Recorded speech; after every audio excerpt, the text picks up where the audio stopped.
Thank you so much for your time. We understand it has been a very successful state visit coming from the Chinese president to South Africa. And how would you assess that visit from your perspective?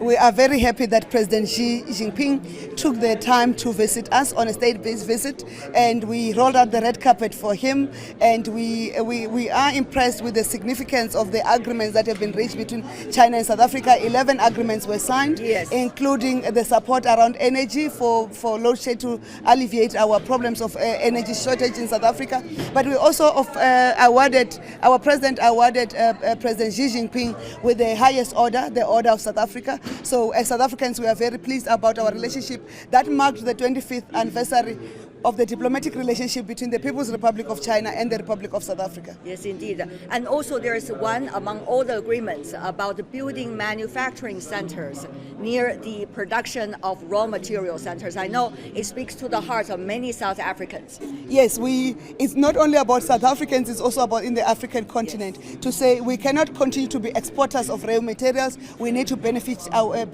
our products, and the commitment and the agreements reached around building manufacturing centers within our country. And our president emphasized the importance of fast-tracking a decision that was already taken of BRICS, the auto manufacturing company, to come opening its operation here so that we can have a fast Chinese auto manufacturer manufacturing their cars in South Africa, as we've got already other car manufacturing, auto manufacturing capabilities. A lot of excitement going on bilaterally, but also multilaterally as a result of the BRICS Summit. Not only expansion, but also the use of local currencies. So how would you characterize the success? Many say this is really historical.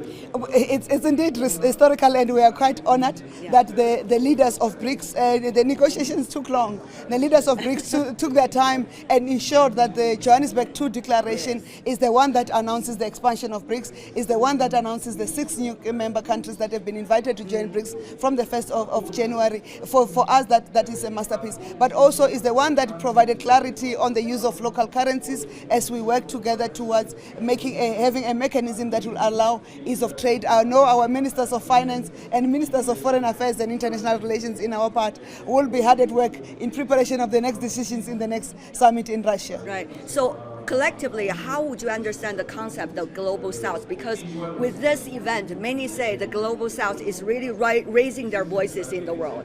How would you characterize it? We have always asserted as South Africa that the Global South has a voice. The Global South represents the largest populations in the world, combined, of course, with China. And also our population is very young, and therefore we are the host of opportunities that must be explored. But it means we have a voice, and the outreach dialogue that is taking place now, and the follow-up roundtable with the President Xi Jinping of African leaders is important in affirming the position of the Global South. But it has also asserted and confirmed our position in South Africa, which is now supported by BRICS, of the need for UN reforms to be representative, and that the Global South cannot be excluded in the multilateral systems of the world. Right. Last question. A lot of misinformation about the developing countries and emerging economies coming from press or other sources.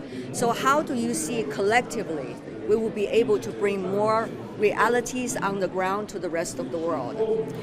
I think the cooperation of the countries, of the emerging economies and the countries of the Global South becomes important in debunking the narrative and the myth. I'm sure you know, preceding this summit, there were a whole lot of negativity.